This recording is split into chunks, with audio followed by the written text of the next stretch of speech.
Assalamualaikum warahmatullahi wabarakatuh.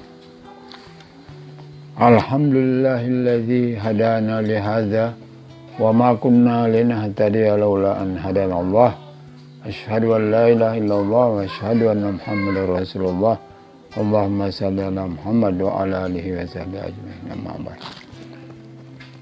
Para pemirsa yang kami muliakan, pada kesempatan yang singkat ini kita akan berbicara atau menjelaskan sekitar Lailatul Qadar dan keutamaannya. Lailatul Qadar dan keutamaannya. Lailatul Qadar adalah salah satu dari malam-malam bulan Ramadan yang disebutkan dalam dua surat Al-Quran.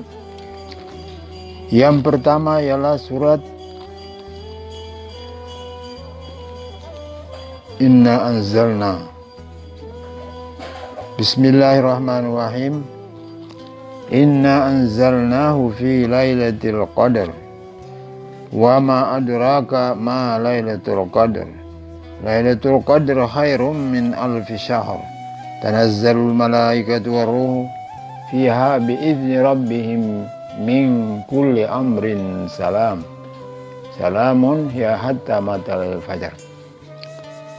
Itulah bunyi surat Al-Qadar, yang artinya sesungguhnya kami, kata Allah, telah menurunkan Al-Quran pada malam Lailatul Qadar. Apakah yang dimaksud dengan Lailatul Qadar itu? Lailatul Qadar khairum min alfi syahr. Lailatul Qadar itu lebih baik daripada 1000 bulan. Tanazzalul malaikatu waruh. Pada malam itu turunlah malaikat ruh atau Jibril dengan rombongan malaikat. Tanazzalul malaikatu waruh fiha biizni rabbihim. Dengan izin Allah, min kulli rabbim. Tanazzalul malaikatu waruh fiha biizni rabbihim min kulli amrin salamun hiya hatta matla'il fajar. Malam itu, malam Qadar itu adalah lebih baik daripada khairum min alfi, 1000 bulan. Padanya turunlah malaikat dan ruh dengan izin Tuhan. Selamatlah malam itu hingga terbit fajar. Itu surat Al-Qadar. Di dalam Al-Quran juga pada surat Al-Baqarah, Allah subhanahu wa ta'ala berfirman, Syahrul Ramadan alladzi unzila fihi al-Quran hudal linnasi wa bayyinatin minal huda wal furqan. Bulan Ramadan adalah bulan yang di dalamnya diturunkan Al-Quran untuk menjadi petunjuk bagi manusia dan beberapa keterangan yang nyata yang merupakan petunjuk dan pemisah antara yang hak dengan yang batil. Hadirin pemirsa yang berbahagia, keistimewaan Lailatul Qadar,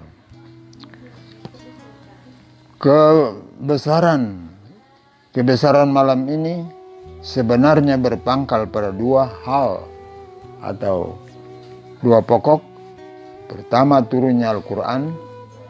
Turunnya Al-Quran layak benar dijadikan hari besar. Dan karena inilah malam dimulai penghidupan baru. Yang kedua, turunnya malaikat Jibril. Malaikat Jibril dan sebagian besar malaikat turun memberikan tahiyat kepada mereka yang ikhlas berpuasa.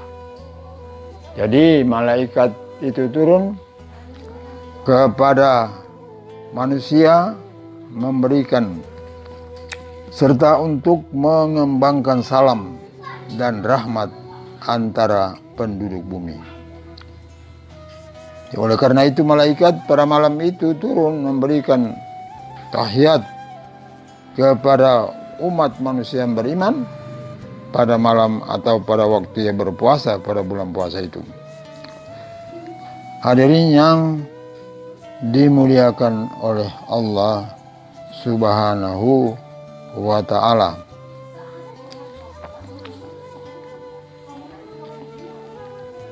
Adapun yang menyatakan bahwa bilangan malaikat yang berada di bumi waktu malaikat turun itu banyaknya malam itu, menurut para ahli bahwa malaikat turun pada malam itu sebanyak pasir, lebih banyak daripada pasir, dan Allah menerima tobat segala orang yang bertobat pada malam itu. Jadi malaikat itu turun memberikan tahiyat, berdoa kepada Allah untuk manusia, mulai daripada sejak dari terbenam matahari sampai dengan terbit fajar. Jibril turun bersama dengan serombongan malaikat. Serombongan malaikat lalu pertama-tama mereka menancapkan panji-panjinya di 4 tempat, yaitu di sisi Ka'bah, yang kedua di sisi kubur Rasulullah SAW, yang ketiga di sisi Masjid Baitul Maqdis, yang keempat di sisi Masjid Tursina. Kemudian mereka bertebaran di seluruh pelosok bumi. Jadi setelah itu mereka bertebaran di seluruh pelosok bumi, memasuki rumah-rumah. Rumah-rumah siapa? Rumah-rumah orang mukmin sambil bertasbih, bertahlil, bertakdis, dan memohon ampun bagi umat Muhammad. Jadi malaikat itu memohon ampun buat kita, apalagi kita sendiri harus memohon ampun kepada Allah Subhanahu wa ta'ala. Adapun makna lebih baik daripada 1000 bulan, khairum min alfi syahr. Al-qadru, malam itu lebih baik daripada 1000 bulan, ialah pahala pada malam itu lebih besar daripada pahala amal 1000 bulan yang tidak ada di dalamnya Lailatul Qadar. Jadi beribadah pada malam itu khairum min alfi syahr, lebih baik daripada 1000 bulan, karena bulan yang tidak ada di dalamnya Lailatul Qadar. Selain daripada itu juga seorang sahabat berkata, Malik namanya, saya mendengar dari orang yang saya percaya menyatakan bahwa kepada Rasul diperlihatkan tentang umur umatnya. Jadi diperlihatkan malam itu kepada Rasul tentang umur umatnya. Rasul merasakan bahwa umur umatnya itu pendek atau tidak panjang seperti umat-umat pada zaman dahulu dibandingkan dengan umur umat-umat yang telah lalu. Umat-umat yang telah lalu itu umurnya panjang, ribuan tahun. Pada satu ketika Nabi Musa bertemu dengan seorang ibu yang sedang meratap di atas kuburannya. Nabi Musa bertanya, wahai ibu, kenapa kamu meratap? Dia menjawab bahwa anak saya ini baru meninggal dalam keadaan muda atau usia yang masih muda. Nabi Musa bertanya, berapa tahun umurnya? Ibu itu mengatakan baru 400 tahun. Bayangkan itu umur orang-orang dulu. Ya orang sekarang sudah tidak seperti itu. Paling-paling 100 atau 100 lebih itu jarang. Sedangkan Nabi Nuh itu umurnya 1000 tahun. 950 tahun dia berdakwah. Hanya beberapa orang pengikut yang beriman kepadanya. Termasuk yang tidak beriman ialah anaknya Kan'an. Nabi Nuh mengatakan, hei anak, naik di atas perahu ini. Dia bilang, saya akan naik ke gunung yang tinggi.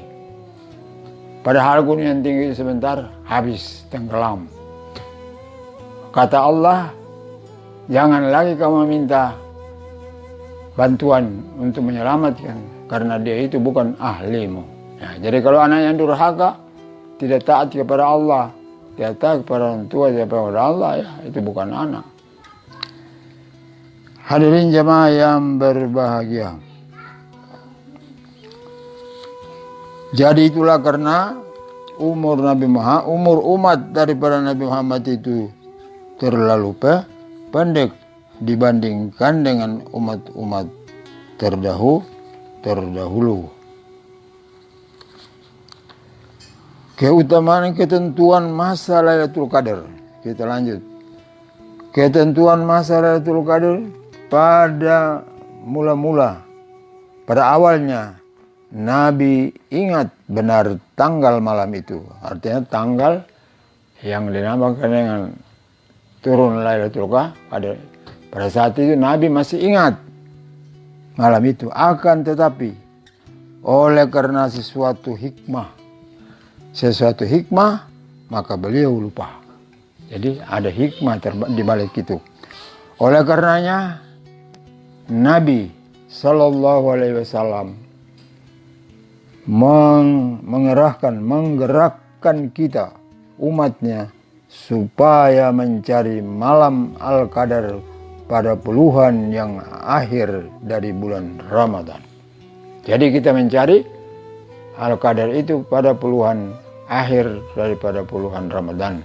Jadi 20 kita berpuasa selama 20, 21 itu hari-hari atau puluhan yang akhir. Itulah kita mulai berhati-hati berjaga untuk mendapatkan Lailatul Qadar. Jumhur ulama berpendapat bahwa dalam kenyataan sekarang ada 2 malam Al-Qadar. Menurut jumhur ulama, kebanyakan ulama. Yang pertama malam Al-Qadar saat Al-Quran diturunkan, yaitu pada malam 17 Ramadan. Ya, jadi pendapat pertama bahwa ada 2 malam. Malam pertama 17 Ramadan, malam itu tidak berulang datangnya. Jadi maksudnya pada tanggal 17 Ramadan di waktu Al-Quran turun itu malam Lailatul Qadar. Tapi malam itu sudah berlalu. Ya, tapi kedua malam yang ganjil daripada puluhan yang akhir dari bulan Ramadan, inilah yang berulang setiap tahun.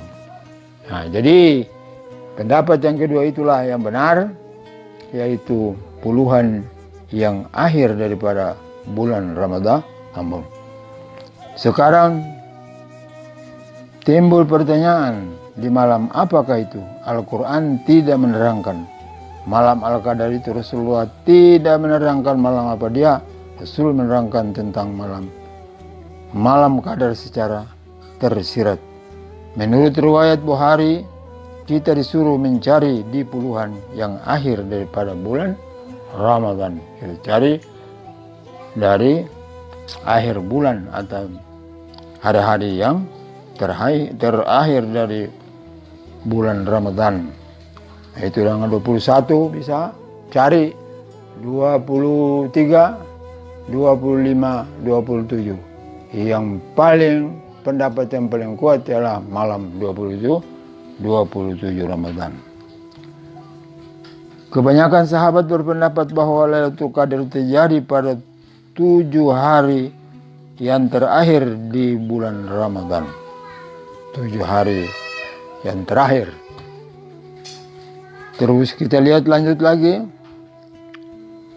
Menurut Ubay ibnu Ka'ab dan Ibnu Abbas dan kebanyakan sahabat yang lain, bahwa Lailatul Qadar itu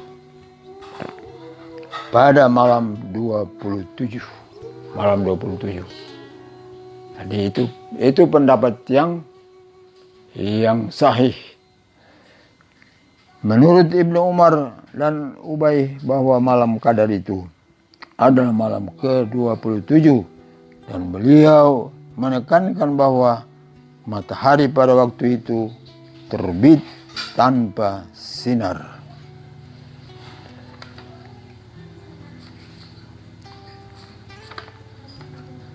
Hadirin jemaah yang berbahagia, sekarang kita sampai kepada kesimpulannya dari kumpulan hadis-hadis yang telah kita sebutkan. Dapatlah kita menetapkan bahwa Lailatul Qadar adalah pada suatu malam di dalam sepanjang tahun, berulang-ulang saban tahun datang, dan terbanyak pada puluhan yang akhir daripada bulan Ramadan, berpindah-pindah tempat pada malam ganjil. Hadirin yang berbahagia, hadis-hadis yang menggemarkan kita mencarinya dengan mengerjakan ibadah, karena ibadah pada malam itu mendapat pahala yang lebih baik daripada 1000 bulan. Ya, kita carinya dengan melaksanakan ibadah, bukan cari dengan apa-apa. Al-Hafiz Ibnu Hajar menetapkan bahwa pendapat yang paling benar, yang paling kuat ialah pendapat yang menetapkan bahwa Lailatul Qadar di malam-malam yang ganjil dari bulan yang akhir bulan Ramadan. Ya, 23, 25, 27. Ya, itu kita. Hadirin yang berbahagia, hikmah disembunyikan malam Al-Qadar sudah tentunya ada hikmahnya. Para salaf berkata, Allah menyembunyikan beberapa urusan agama karena ada beberapa hikmah. Satu, Allah menyembunyikan Lailatul Qadar dalam beberapa malam supaya kita menghidupkan semua malam. Mulai semua malam Ramadan. Satu. Yang kedua, Allah menyembunyikan saat ijabah di hari Jumat supaya kita berdoa sepanjang hari. Ada satu waktu di dalam hari Jumat saat ibadah yang disuruh kita berdoa, tapi itu dirahasiakan oleh Allah yang penting. Yang ketiga, Allah menyembunyikan salat wusta di dalam salat 5 waktu. Yang keempat, Allah menyembunyikan ismul azam antara nama-namanya supaya kita menyerunya dengan nama-nama itu. 5, Allah menyembunyikan makna taat yang mendapat penuh keridaannya supaya kita mengerjakan semua taat dengan sepenuh hati. Yang keenam, Allah menyembunyikan mana maksiat yang sangat dimarahi supaya kita menghentikan semua maksiat itu. Kita tahu tidak maksiat mana yang harus, semua maksiat kita harus jauhi. Yang ketujuh, Allah menyembunyikan siapa yang menjadi wali antara para mukmin supaya kita berbaik sangka terhadap sama mukmin. 6, Allah menyembunyikan kedatangan kiamat supaya kita selalu bersiap siaga. Jadi masalah hari kiamat itu masalah gaib, masalah yang manusia tidak tahu kecuali Allah Subhanahu wa Ta'ala. Disembunyikan supaya kita bersiap-siap. Yang 9, Allah menyembunyikan ajal manusia supaya kita selalu dalam persiapan. Hadirin yang berbahagia,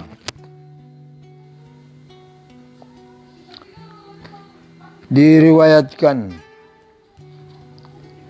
oleh Ahmad dari Ubaidillah Ibnu Samad bahwa Rasulullah mengabarkan kepada kami tentang Lailatul Qadar.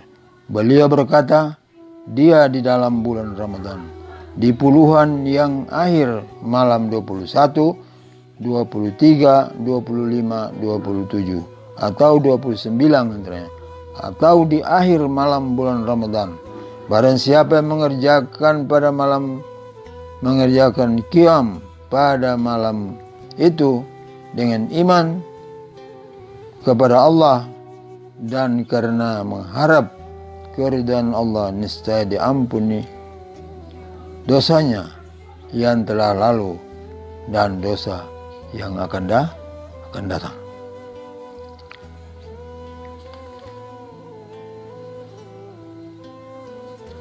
Ya, demikianlah sekedar penjelasan tentang Lailatul Qadar. Mudah-mudahan ya waktu masih jauh, atau waktu puasanya, bulan puasanya masih beberapa bulan lagi. Mari mudah-mudahan kita tiba saat bulan puasa dan kita berpuasa betul karena Allah.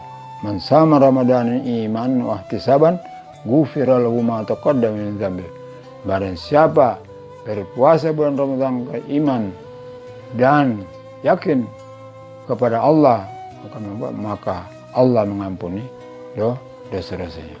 Barang siapa berpuasa di siang hari, malamnya dia qiyam, berdiri salat tarawih, haraja min zunubihi ka yauma waladatuhu ummu. Barang siapa berpuasa siang, malam dia salat, maka keluarlah dosa-dosanya seperti waktu dia dilahirkan dari perut ibunya. Demikianlah, mohon maaf atas kekurangan. Billahi taufiq wal hidayah. Wassalamualaikum warahmatullahi wabarakatuh.